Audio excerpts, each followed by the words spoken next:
Hey, Dr. Rhett Polka from 180 Physical Therapy and the 180 System. Today's short video is going to be about how to find a physical therapist and certain red flags that should pop up when you hear them when you're out searching for a physical therapist.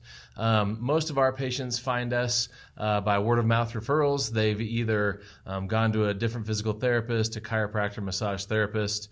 Some of them come directly to us before they strike out with somebody else. But we want to try to help you as the consumer find a quality physical therapist so you can get the results and the quality care that you deserve right from the get-go. So a couple of red flags to look for are, one, try to find a physical therapist that does not work for a large physicians group. This has become more and more common as physician groups have got bigger. Unfortunately, when you're working in that situation, results aren't the top priority. Not saying that those physical therapists aren't good, and not saying that they don't try to get good results, but if they don't, they still have a steady flow of referrals coming from the physicians that own that clinic.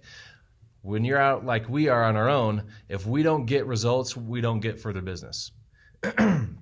Another red flag is ease of appointment. So think about going out to dinner and taking your significant other out for a nice meal. You rarely go somewhere where there's nobody there. So you're probably going to go somewhere where you need a reservation, or you might have to sit in line and wait for a little bit. So if you call a physical therapy clinic to schedule your first visit and they basically say, "We're wide open, take a day and time," that would be a red flag. That means that there's not a big rush of people to go to them, and there's not a big rush of people to come back to them. Another red flag is when you see a physical therapist, whether you're scheduling your first visit or you've gone to the first visit and you're coming up to the front desk to schedule again, and the physical therapist or the front desk wants you to schedule out 2 times a week for the next 6 weeks. Basically what that's saying is they're not anticipating you getting much better over the next 6 weeks. When you're a patient at 180, we see you the first visit and say, okay, we might need to see you one more time this week. Or how about we shoot once next week and then we'll see where we're going from that. So we expect to get results. We expect those results to be quick, and we expect them to be lasting. And therefore, we don't have you schedule out weeks in advance. Another big red flag is if you are looking online or you show up for your first visit and that clinic is full of gadgets and gimmicks. So the more toys somebody has, the less they actually probably know what they're doing. So you want to go somewhere where they actually have a thought process that they use throughout the continuum of their patients, because that's what gets them great results. If you walk in and you see ultrasound, electrical stimulation, needles, cups, foam rollers, tons of gym equipment, especially machine equipment, hot packs, cold packs, a lot of that stuff you can do on your own. You don't need to pay somebody a $35 copay or a $100 cash visit to go do that stuff somewhere else. And the odds are the more junk they have in their clinic, the less results you're going to see. Another one is they want you to try to avoid activity. So your physical therapist should be getting you functional results and getting you back to what you do on a normal daily basis.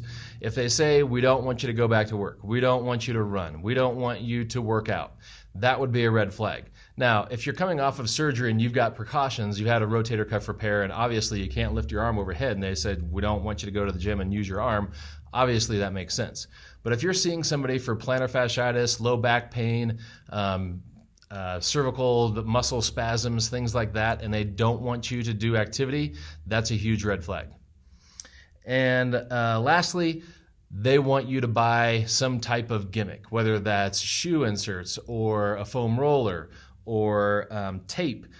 If they're trying to sell you something to control your symptoms while you're outside of the clinic, that means they're not fixing your problem when you're in the clinic.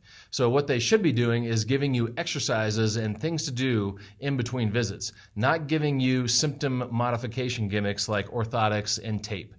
If they're trying to do that, that would be another big red flag. So once again, look for those red flags if you're looking for or shopping for a physical therapist. If those pop up, keep on looking for somebody who actually uses a science-based thought process.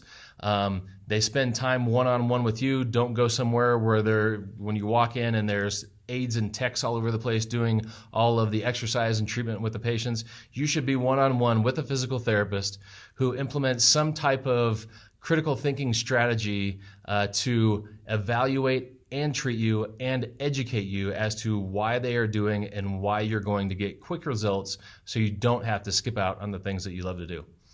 So hopefully that helped you out, and we'll see you next time on our next video. Thanks.